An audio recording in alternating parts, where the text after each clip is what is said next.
We were specially trained soldiers from one of Canada's greatest regiments, the Black Watch. My body does not carry normal blood. It's Black Watch blood. Surviving impossible odds. We had the highest casualty list of any battalion. We were the battalion's top snipers. There's less than 50 of us left, but there are 4 snipers.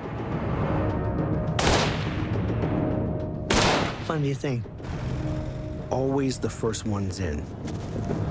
That sniper goes out to create mayhem. Outstanding!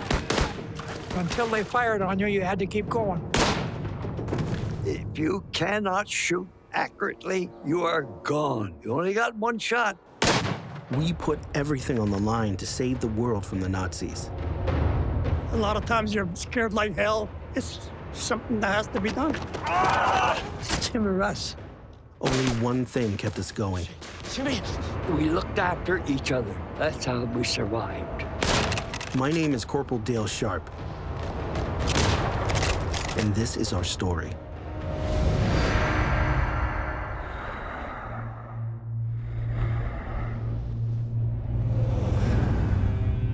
It was the summer of '44, a month after D-Day. The Nazis had taken over Europe, and they weren't giving it back as easy as we'd hoped.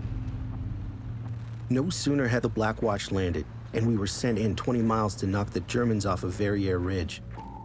But they were waiting for us, with everything they had.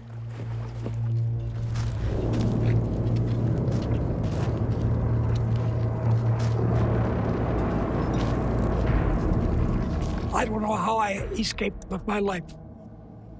I should have been dead. I'll never forget that. Never forget that.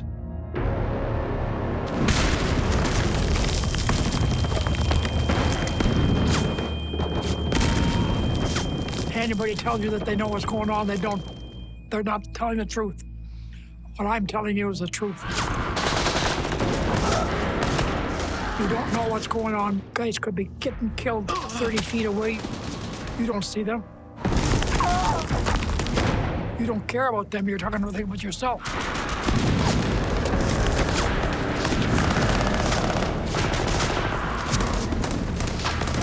I could hear the guns firing, the shells, the bullets flying by.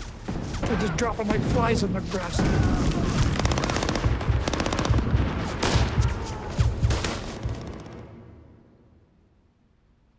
It was bad.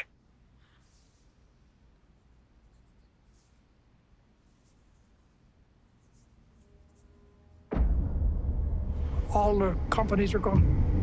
Hundreds and hundreds of them just gone. There was only 20 or something of us left. Our first big battle. 300 killed, wounded, or taken prisoner. The worst day ever for the Watch. It took another 2 weeks, almost 1,000 more Allies wiped out, before we finally kicked the Jerry's off that bloody ridge. That's when I got out of that C company and went into Scout platoon. Platoon commanders asked me to ask for volunteers for the Scout platoon. A sergeant came along and said, I might as well tell you the truth. It's dangerous. The scout is a guy that goes ahead, checks where the enemy is, and fights for them if he has to. The advantage is you won't have to do sentry duty. Right away, that was a 20 plus for me. I hated that. You had to fight all day and then guard duty all night. I'll join. The Jerry's were on the move, and it was the Canadian Army's job to chase them. The Black Watch marched on foot north through France. Jimmy Bennett was just 21, a farm kid from the prairies. He didn't know it yet, but us scouts, we weren't like the regular foot soldiers he fought with before. We didn't have to wear helmets or hull gear. We were snipers and lookouts. We didn't fight on the front lines. We fought in front of it. Hey, Jimmy, you joined the scout platoon? Yeah. You're nuts. They couldn't understand why I was stupid enough to go in the scout platoon. That's why they didn't want my job. Nobody didn't offer to take my place. Jimmy was put under my charge. He's seen his share of war on Verrieres Ridge, but never the way he was going to see it with us. I don't know what they told you, but this isn't like the rifle company. You're actually going to have to look at your target through a scope. You're going to get a little used to them being alive before you pull the trigger. Training him was the job of our 21-year-old corporal from Montreal, Jim Wilkinson. Hands down the best shot in my platoon. We just called him Hook. Always Hook. That was due to the size of my nose, and most people never knew me by my first name. I hate to boast, but I was one of the best shots in the regiment. Then there was Mike Brunner, 21, also from Montreal. Except Mike was born in Hungary, the only one of us that could speak German. I was a good soldier because I did exactly what they want me to, and I listened. I was good at listening. Considering who we were up against, understanding German came in real handy, especially on scout patrols. Me, I was 26, the old man on the team. At least that's how the boys saw me. He was a big fella, wide as a bull and as strong as a bull. Dale Sharp was the type of a guy you'd want to follow anywhere. Home for me was Corbyville, Ontario, where I drove a truck for the local distillery. I had 2 kids, my girl Dale Jr. and little Teddy. And a third on the way with the light of my life, Zelma June. Plenty of reasons to stay home. But this job had to be done for my family and everyone else. By the end of August, we caught up with the Jerrys. We knew that each French town we came to was probably crawling with the sons of bitches. The trick was finding them and flushing them out so our troops could mow them down. That's what our scout platoon was for. We had to walk into each village, and until they fired on you, you had to keep going till somebody shot at you. If he missed you, fine. If he didn't, you were dead duck. That's the kind of business I was in. You just become numb, immune. It's something that has to be done. Some people can't take that kind of stuff. I don't know, I just put that out of my mind and went and did what I was supposed to do. We clawed our way up the Channel coast of France and into Belgium to the port of Antwerp, the biggest in Western Europe, for a big showdown. The Allies had already captured the port, but the Jerrys controlled the Scheldt, meaning none of our ships could get through from the North Sea. Without food, weapons, and ammo coming in for our boys, we were sunk.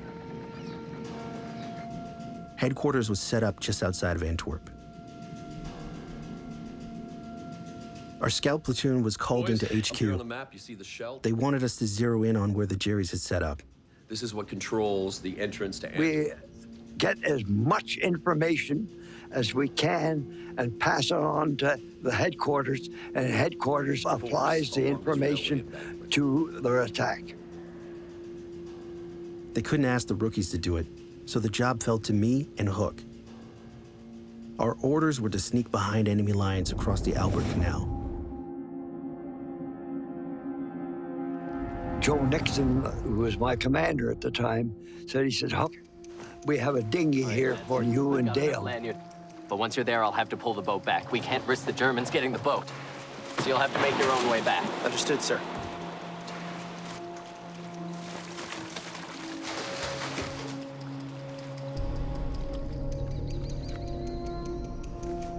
We get to this small cluster of trees. There's a German standing guard duty. I said, Dale, we got to take this son of a gun out.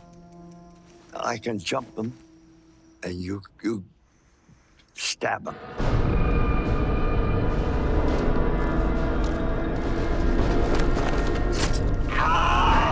And that's when it all went south. There's a whole platoon of Germans in there having supper. As he was being stabbed, he screamed.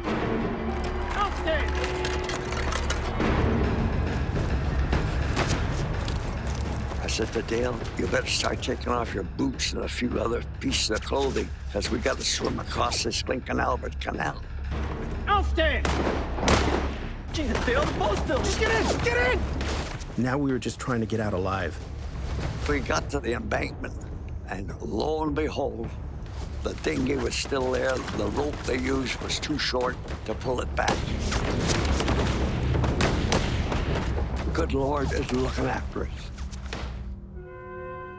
The next couple of nights with more scouting, we started to get a pretty good picture of where the Jerrys were set up along the Scheldt.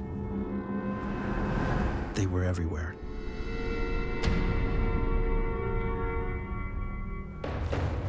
Our scout platoon needed to beef up. The brass brought in reinforcements, but not enough. Advance, left, hard. Most were just kids who couldn't reload a damn weapon. Never mind shoot one. That's when Sandy, Russell Sanderson, came into the picture. You think you're, at that age, you're indestructible and you can solve the problem by going and helping. And that's what I wanted to do. I'm in, sir. Sandy was 18 from Niagara Falls. He'd been trying to enlist since the war first broke out. I had a paper that said I was 18, and I was not 18 yet. I had my brother's paper. I got caught at a recruiting tent twice. Sandy struck me as a cowboy type. Go here, go there, let's go. He was willing to win the war himself. This is Corporal Sharp. Sergeant called me over and he said, whatever Dale tells you to do, you do it. My job was to take these kids, Jimmy Bennett, Sandy Sanderson, and the others, and turn them into killing machines. And if they listened, they might just make it home. I was so taken by working with the man. Take your helmet off. Stay with me.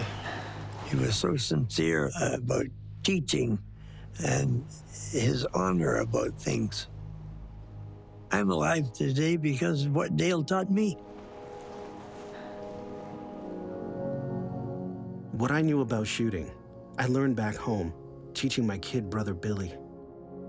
My brother Dale, he was 9 years older than I was. And he was on a pedestal as far as I was concerned.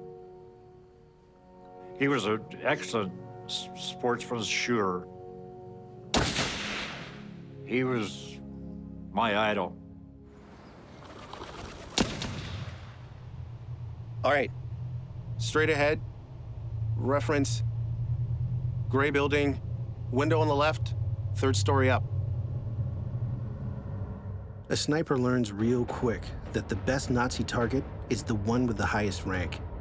You cut the head off the snake, and the rest of the division goes blind. I used to train sometimes in a German uniform. Infantrymen, they got a white band on them. If they're artillery, they got a red band. What do you see? See a German. What's he wearing? What's his uniform? Infantry. What rank is he? Junior officer. Not bad. We didn't want any bozo out of the rifle companies. He has to be a disciplined man, like myself.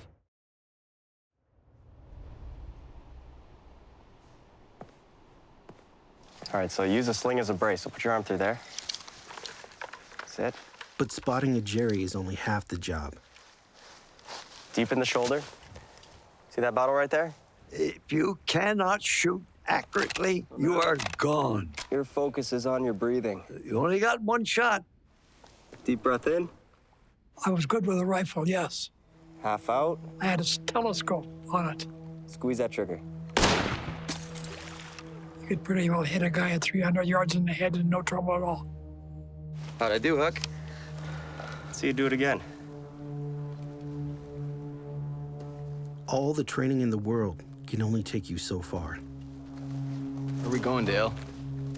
Find out when we get there. Stay quiet. He takes me over to a place way out away from our guys, laying down it along the river.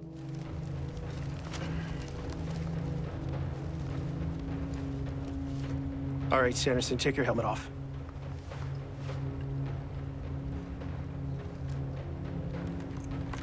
Take up your sight picture. My 12 o'clock. Look for the broken tree. We weren't here to shoot bottles or paper targets. And there's Jerry's on the other side of the river. Take up your sight picture, Sanderson. Look through the sight, Sanderson. You don't know how a guy is going to react till you try him. All right. Don't worry about the other guy. Just worry about the one. It's going to be him or you.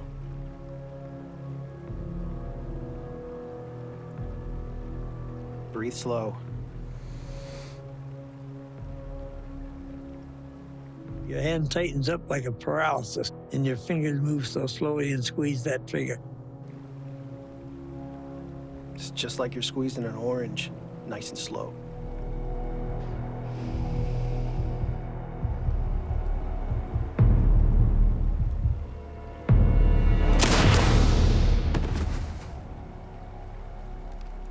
And you see that poor beggar go down, and you know, there's my first one. It's sad to say that we have to become used to this sort of thing, but it's a necessity. Stop counting now. Stop after one. It's a damn war, and we didn't start it, and it had to be ended. So you do the job. Sanderson, we're leaving.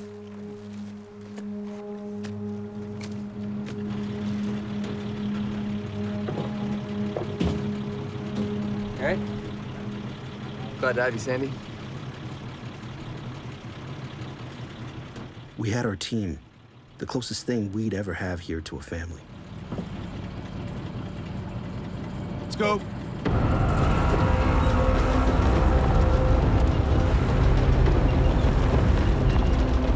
We were sent out to the town of Wommelgem, just over a mile from the front. The Jerrys had just been chased out. For 4 years, the people here had been beaten down, nearly starved to death. But now, they were finally free. That's when we came across something we thought we'd never see in this whole hellhole of a war. Ice cream. Goeiedag. Goeiedag. Ijsjes? Ah, ja, ik heb wel... The guy who ran the place hadn't seen milk in 3 years. Maar mijn vrouw... Then somewhere, he found this farmer and his cow. Now he was getting milk smuggled in. So yeah, we have Asia. Food was a factor because the Germans were confiscating everything. So they had to scrounge. Dus ik was 6 jaar, dus dat is 71 jaar geleden. Wij sliepen hier allemaal in de kelder. Dat was voor die V1's en die V2's. Een V1 die hoorde aankomen, dat was gelijk een vliegtuig, maar een speciaal soort geratel zo. Veel van die jongens die kwamen bij ons en die vroegen ijscream wit soda. Ja, wij kenden dat niet natuurlijk. Het Canadese drankje, zeggen ze daartegen, hier bij ons. Hè.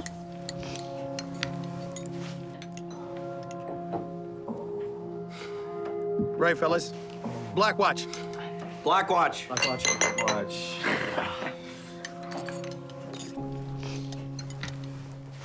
Little kids would come along and they were starving to death. It was terrible.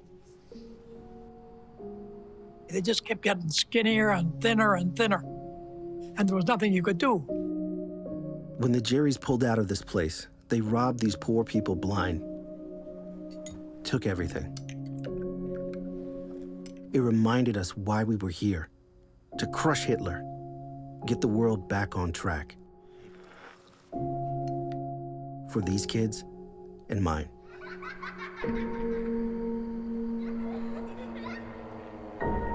Dan werd er ook een liedje gezongen. Ik ken dan nog een paar regeltjes van buiten. You put your left hand in, your left hand out, your left hand in, and you shake the ollie boat. You do the okey-kokey and you turn around. That's what you're about. We liberated part of France and Belgium. Now we were headed to Holland. It was time to kick the Jerry's out of the Scheldt and open up the port. We were going to be fighting on land flat as a board, flooded to high hell. Getting in and out alive was going to be tough. Our scout patrols became more important than ever and more dangerous. We were to go out and bring in all the information, trucks, vehicles, weapons, whatever you saw. We work in the dark, mostly in the dark. We had different clothes. We wore a different jacket, camouflaged green. You just keep your fingers crossed and hope you get out of it. You don't expect to live very long. You boys all clear of the plan? Clear. Clear. All right, good to go.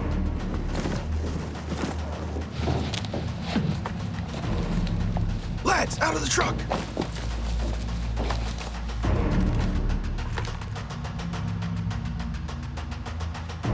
We were on what's called a listening patrol. Get as close to the enemy and be in a hidden position.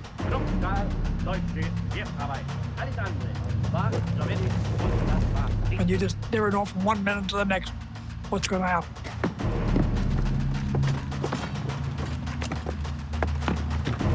Wenn die Sowjets den Kampf führen, schossen sie mit dem Bogen-MG, fest die Entfernung. Going out on a listening patrol was absolutely miserable. You don't know whether you're walking into an inferno of guns. Dann den Kampf mit der Waffe, da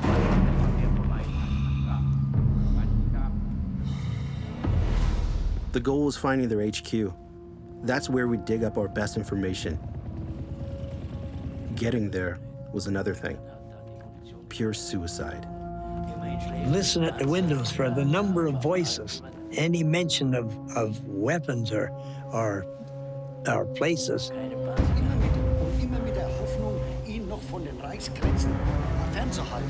We have a major and a first officer. I really didn't hear much. He's leaving yet. Out the back. Go.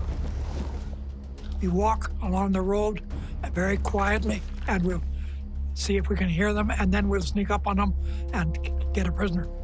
Betty, this is a good spot. Go get Brunner. Go.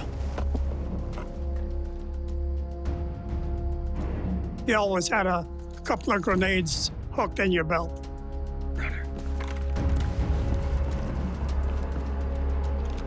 You get close enough to him and you'll say, halt, and he halts, or he lays on the ground dead.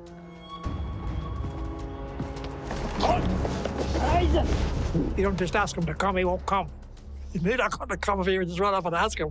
You have to take him. Take him back and they'll interrogate him. England and the swinehund. Halfway through October, we were working around the clock, sniping and running patrols, gearing up for the big battle at the Scheldt. We were dead tired. The only thing that kept us going was each other. You develop such close friendships. Okay, let's go. You run into the same perils and dangers and mishaps. Okay, Jimmy, hold here. I'm a nervous person, but Michael Brunner used to always try and get me to slow down. Take a deep breath. Because he was a cool fellow. You're going out and a lot of times you're scared like hell.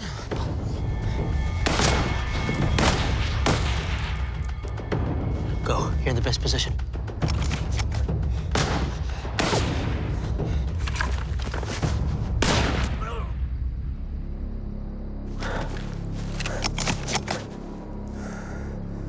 We're clear.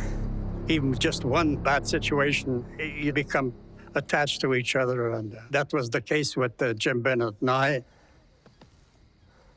He's the best guy in the world. But here's the thing about war. Even going back into your own lines, you're never really safe. Hook and I were coming back, and we had to come through the Maisonneuve lines. The Maisonneuve were one of us, a French-speaking regiment from Montreal. But we still needed to use a password to clear the security checkpoint. Hey, hold! Whoa, don't shoot! The password changed every night. The password that night was steamer trunk. Steamer? Bag, The guy says, steamer. And you have to holler trunk. If you don't holler trunk, you can get shot right there. Steamer? It's, Whoa. Luggage, baggage, we couldn't think of the damn word trunk. Without a password, we were cooked. Black Watch! We're Black Watch! Black Watch, you kidding me, boy, huh? Show me the feather, boy. And you always carried your Balmoral inside your sniper's jacket. It's your recognition, and there's no one else has it, eh?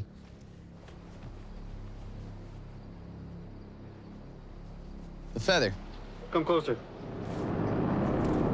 There's the feather, boy. See, Maisie? That's our feather. Black Watch.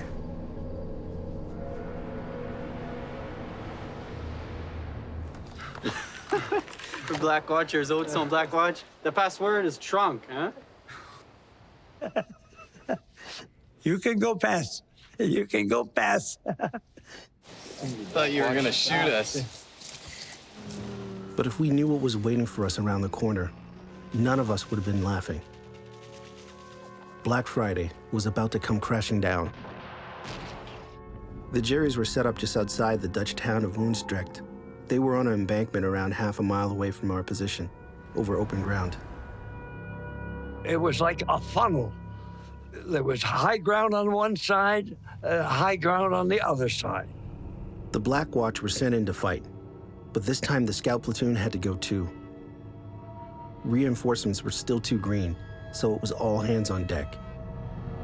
They were just former artillerymen, drivers, cooks, everything. We taught them to use a gun. We taught them to keep their head down, too. But that wasn't the worst of it. Moving through the water and muck was slow, and it threw off the timing. The whole countryside was flooded because the Germans had bombed and opened up the dikes. Once we finally got there, we waited for what seemed like forever. It was supposed to go in at 5:30 in the morning. And when it come time to move in and across that bloody great open field, it was 6:30. And it was crack of dawn. It was first light. There's a big difference between last dark and first light. And you can see everything that moves, eh? We went out there and it was murder. We were up against German paratroopers, and they could fight like all hell. Every time we'd move, we'd get a mortar or a rifle fire. We were caught in a no man's land. Guys were dropping all over the place. Just like, am I dreaming or is this the truth? How am I going to get out of this mess?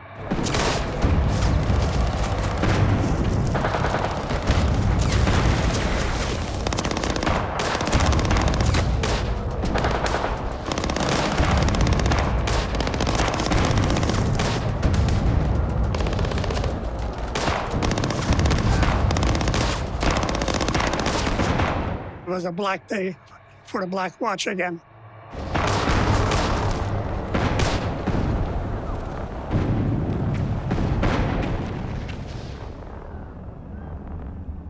Because of our mortar platoon, who filled the field with smoke, all 5 of us made it through. But most weren't so lucky. Dozens dying all around us. Nothing we could do. It hurts. It hurts when you can't help somebody. And you know bloody well that his escape route is cut off. The second worst day we ever experienced, we lost 100 men in there.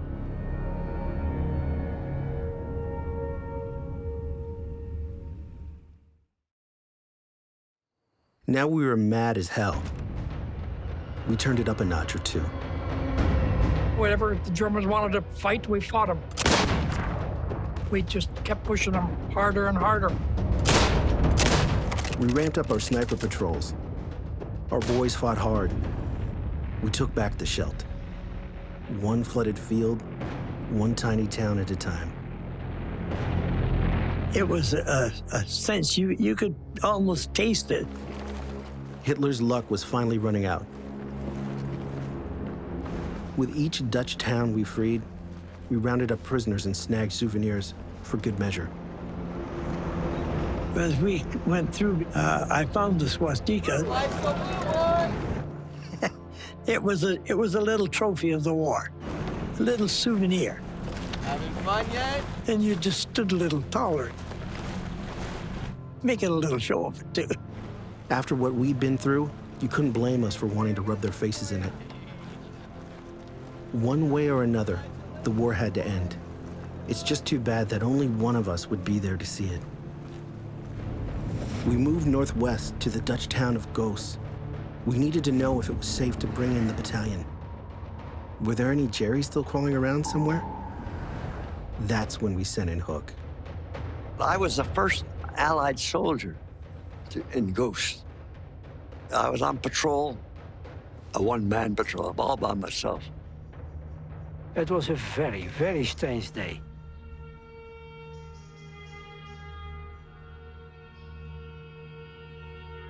I remember everything of the war. Everything, and the liberation. On the day of the liberation, there came a man in clothes that I did not know, and something on his head. That was the first Canadian soldier that I saw. This man puts his hands up in the air. He says, "Don't shoot, I'm a Dutchman." And he says, "The Germans have just left." We chased off the Jerrys and freed a town that, for the last 4 years, lived under the dirty boot of the Nazis. War is strange. One day, you're burying your best friend. The next, you're setting hundreds of total strangers free. They're sure glad to see the last of the Germans. My mother cried out, "That are the liberators, that are the liberators, we are free, we are free." Even flags came on the frontier of the houses that we have not seen in 4.5 years.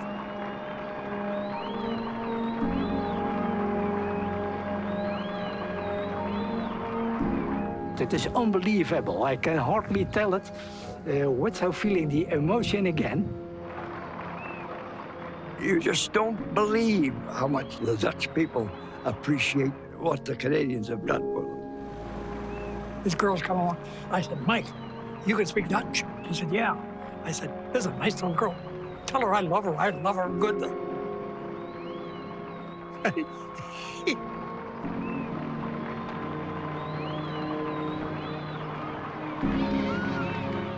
From Goes, we headed east towards the German border.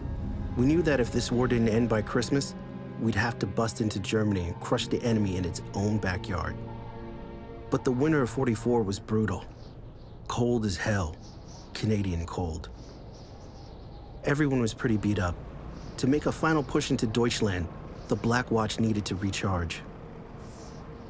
The brass put us up in a small Dutch town of Cuijk, a few miles from the German border. The Jerrys on one side of the Maas River, us on the other. Bunking up with locals was a nice break from sleeping on the ground. When we were in Cuijk, Jim and I wound up in this house with a real elderly couple. They slept in the basement while us lucky guys, we slept in their bedrooms. Every time we woke up in the morning, our boots were polished, greased, and everything. She washed our shirts at night and hung them all dried out in the morning. We got up, our shirt was all washed and dry. In the 10 months that I was in the front lines, that's the only time I was in a bed. It was Christmas, and for the first time in a long time, we almost felt normal. There was a cafe in the town of Cuijk, and there was a middle-aged lady, and she had 2 daughters. I always liked girls. I'm not going to go into that, though. Jimmy, you know, he was trying to tell her different things, and I had to sort of interpret for him. Whatever he said, I wouldn't say. I always thought of him the Dean Martin type. Dark, good-looking. He used to say, "How come you get all the girls?" He just met the girl, and he's already told her, "I love you." I was young then.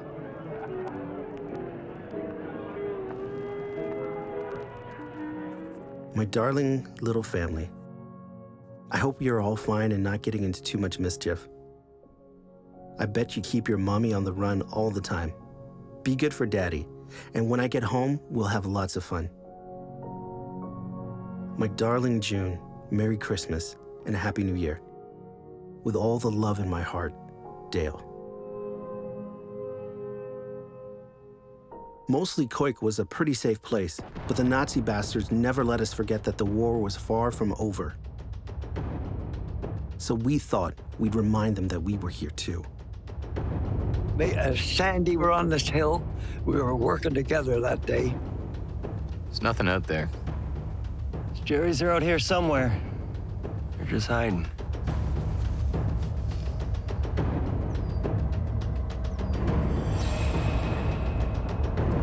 Jesus, look at that Jerry. That son of a gun's watching us, Jim.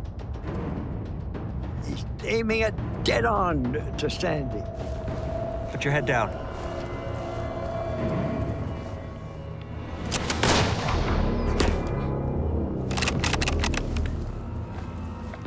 Killed him dead or a doornail. I thanked him profusely. Sorry, Davey.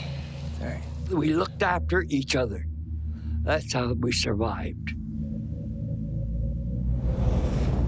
Word came down from HQ to get ready to push into Germany. But first, our platoon was asked to scout ahead, see what we could find. Dale Sharp and I were assigned to see if we can get some information such as capture a prisoner or prisoners. We got into a farmyard, which was actually on the German side. I see a body. We get closer and closer, and he doesn't move, nothing. I go to put my hand on him. Don't. Could be booby-trapped.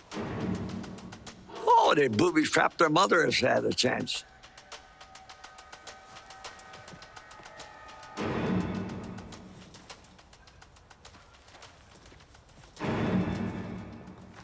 And that's when we saw them.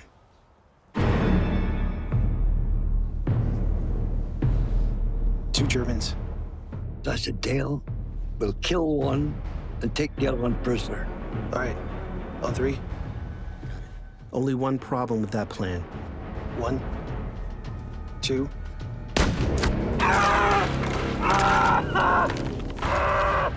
Bang, I took a bullet in the right leg.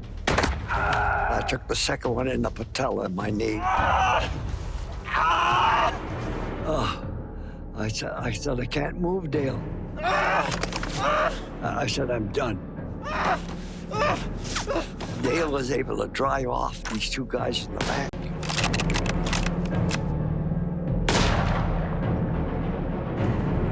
He picks me up just like a bag of potatoes. Dale says, don't worry, He saved my life when he carried me across the valley.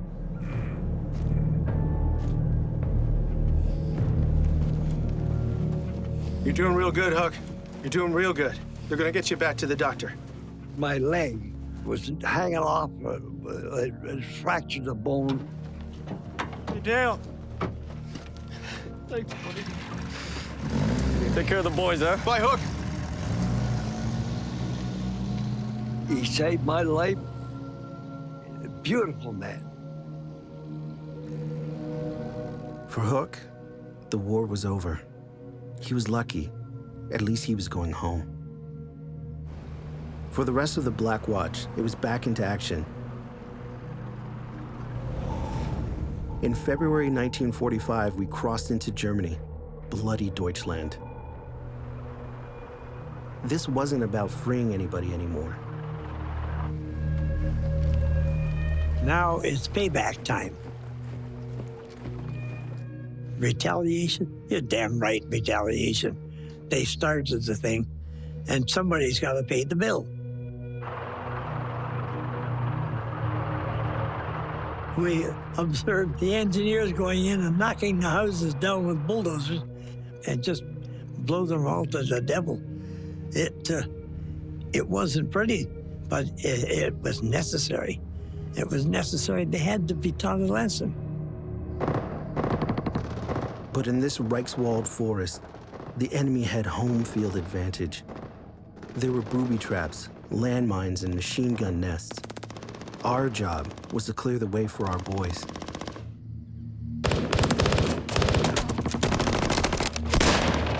They were having trouble with the rifle company advancing.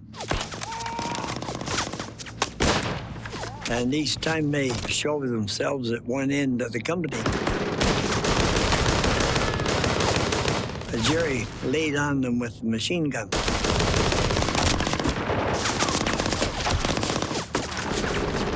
My job was to take out the gun and put a bullet into the bloody operator.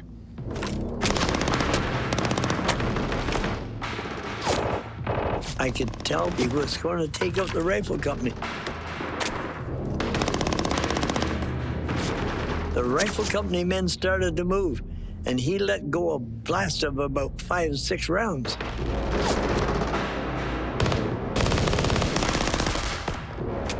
I was fully loaded.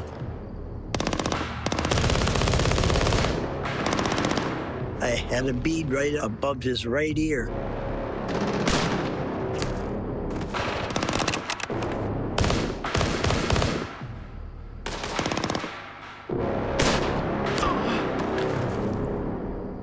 No mercy. You couldn't show it anymore. By the first week of April, we chased the Jerrys across the Rhine and pushed north back into Holland, near the town of Lauren. We set up camp near their main line, just outside of town. We could finally see the light at the end of the tunnel. We had those dirty Nazis right where we wanted them, against the ropes. But sometimes, it's just a question of being at the wrong place at the wrong time.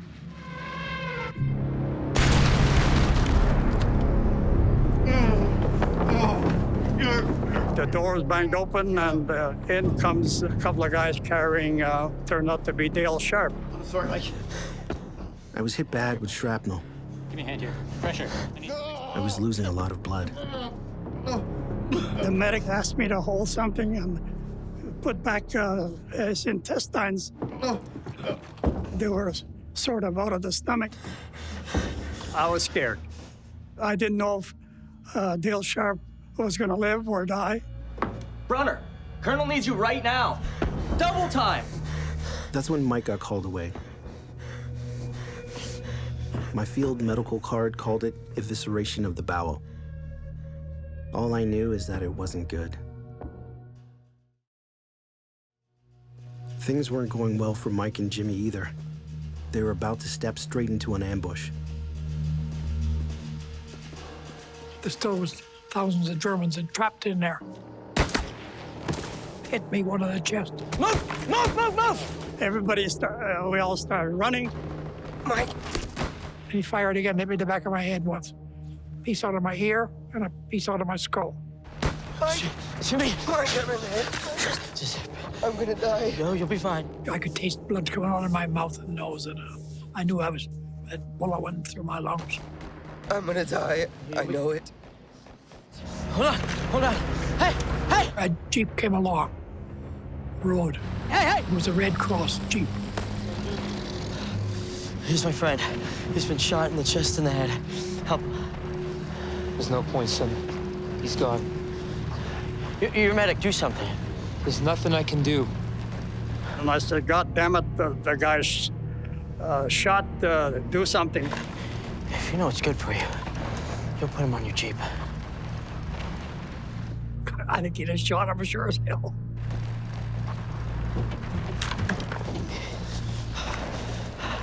Okay. Jimmy, they're coming. They're coming. Stay with us. And I just hope he would stay alive till we got to the MO. That's all you thought about.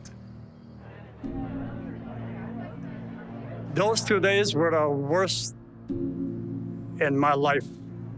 And I apparently, I was crying most of the night, but I don't remember a thing about it. I guess it just hit me.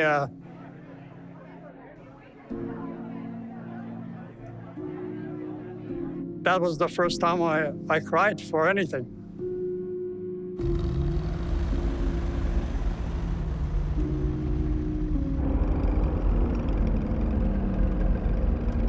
Three of us wounded, taken out of action. Only Mike and Sandy still standing. The Black Watch headed north to Groningen to mop up what was left of the Jerrys. By now, they were desperate, like a wild animal backed up in a corner, more dangerous than ever. And they pulled back someplace. So I got called in, find them for us. We want to know what, who, and how many, Sandy. Everything. There's none of our troops there. I'm alone in that side of the city. Now, there's no activity over on the streets. Hands up or I'll shoot. All of a sudden, a German soldier appears.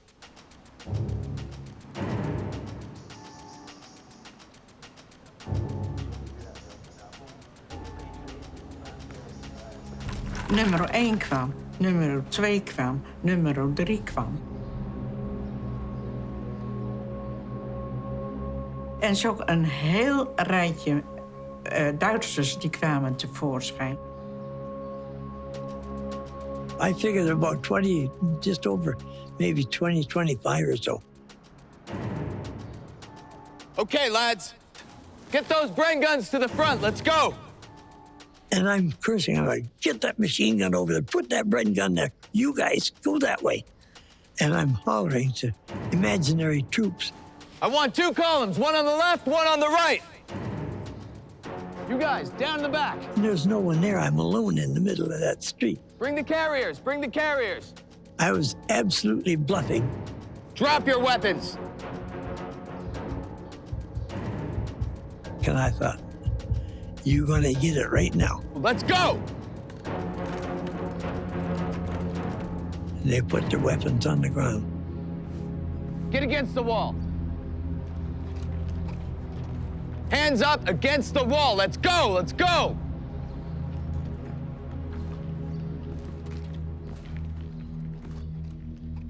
Zo is het gebeurd. Echt waar, hoor. Echt waar. Voor ons was hij dus wel een held. Stond hij oog in oog met een Duitser. Die Duitsers die pikten alles in van ons. De noodzaak werd dat mensen uit Canada best deden om ons van die akelige Hitler. Ik dank ze nog steeds voor al wat ze gedaan hebben, hun leven geriskeerd. Dank jullie wel. Keep moving, let's go. And I lined them up in 3 in the street. Let's go! Move! Oh, yeah.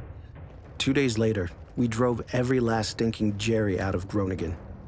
For Sandy, it was time to celebrate, and he found just the right thing.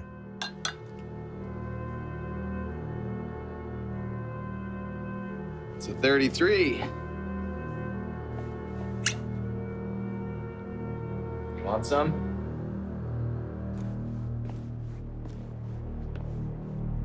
But the party didn't last too long.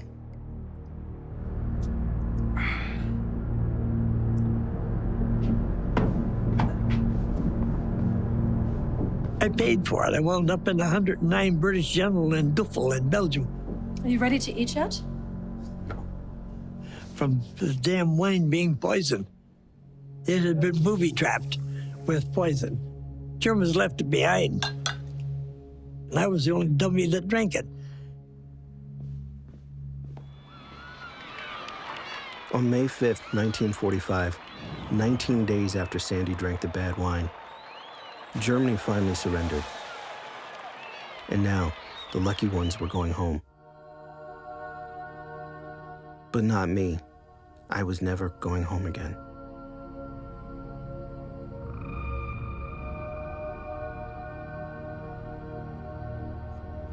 I'm not ashamed of my tears. He was a good man. Good man. Many good men went, but Dale Sharp he was an exception. Oh, I want to cry.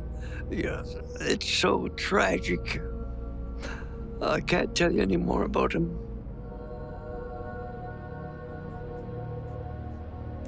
Yeah.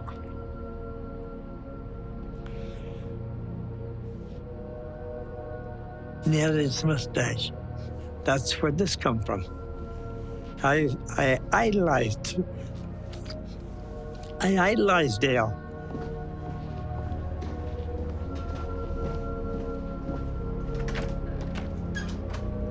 Mrs. Sharp?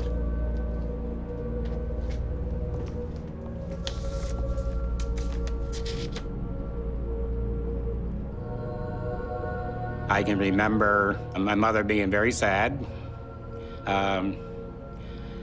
crying a lot.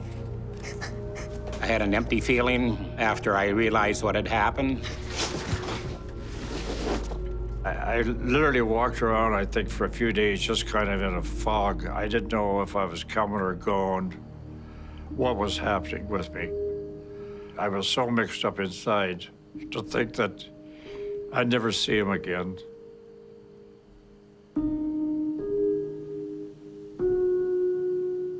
I tried to do good for my dad, because my dad's my hero.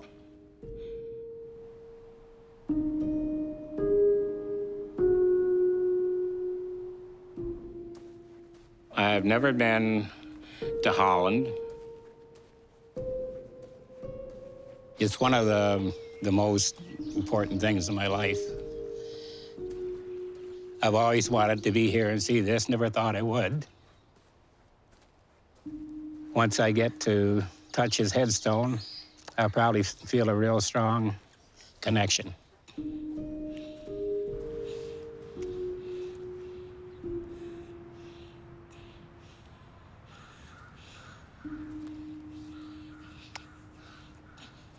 I love you, Dad.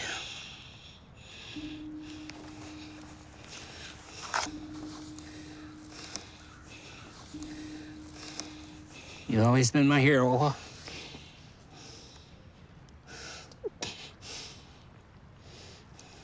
Sorry you died so young. I'm old enough to be your grandfather now.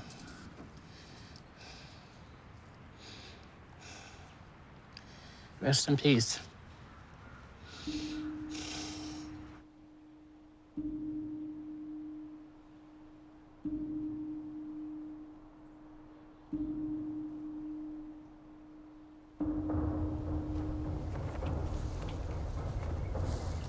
Der Krieg is voorbij! The day after the war ended, I got the scare of my life. There was supposed to have been some Canadian soldiers being held by some German troops who probably weren't aware that the war was over. I hope these guys know. Der Krieg ist vorbei! But I remember praying, and I don't know what language I prayed, but I prayed. And all I'm thinking is, I've been lucky. I went through my 9 lives umpteen times. Der Krieg ist vorbei! Now I'm gonna get it. Der Krieg! I started yelling, the war is over. Der Krieg ist vorbei! And, you know, I'm really waving that white flag. There was no response. Hello? You could see there was a campfire of sorts there, and that was it. Big sigh of relief. Folded up the flag. Trudged right back to the carriers.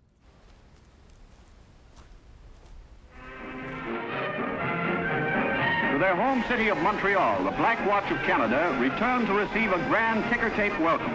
When the war terminated, I was so happy. The famous Royal Highland Regiment sustained the greatest number of casualties of any Canadian unit on the Western Front. I was happy that I lived through it. It was a relief. The killing was over. The nurses come through, and we all got a quart bottle of Younger's Ale.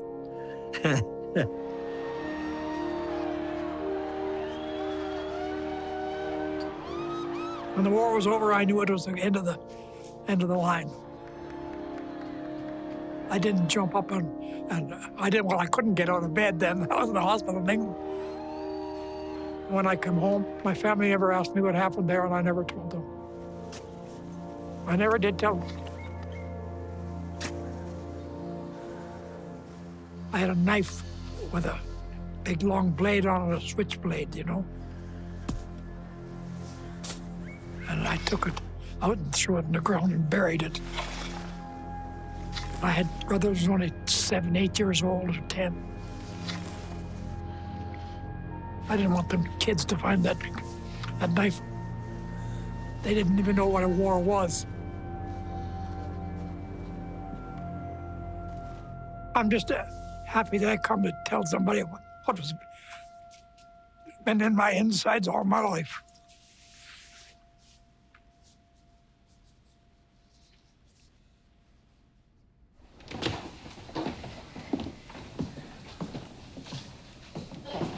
Oh, Sandy. Look at this old bugger. Jimmy. The Black Watch is my life. Come here, you old bugger. My body does not carry normal blood. It's Black Watch blood. Long time, Sandy. Wow.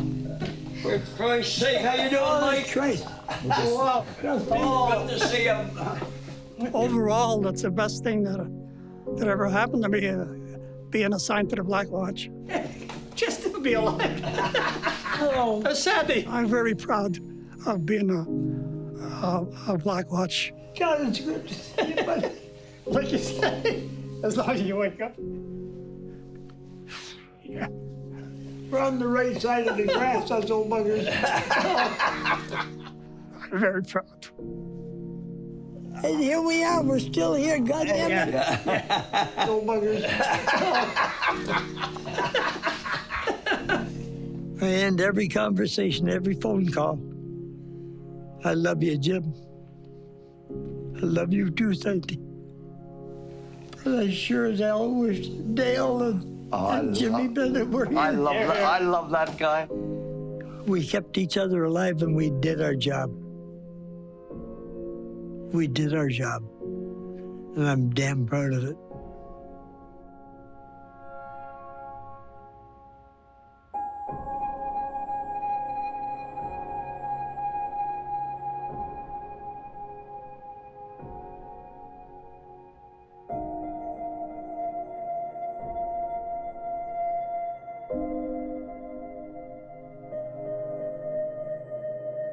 Not too bad for an old drunk. Good. Just wait for the other guys. Recognize these?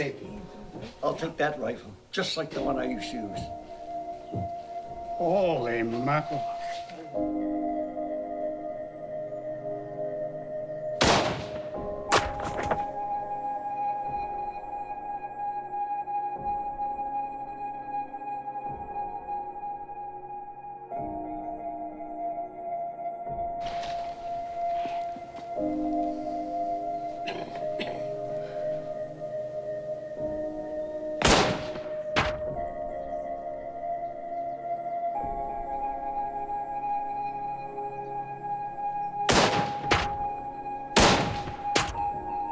Yeah, you hit the target. 4 out of 5.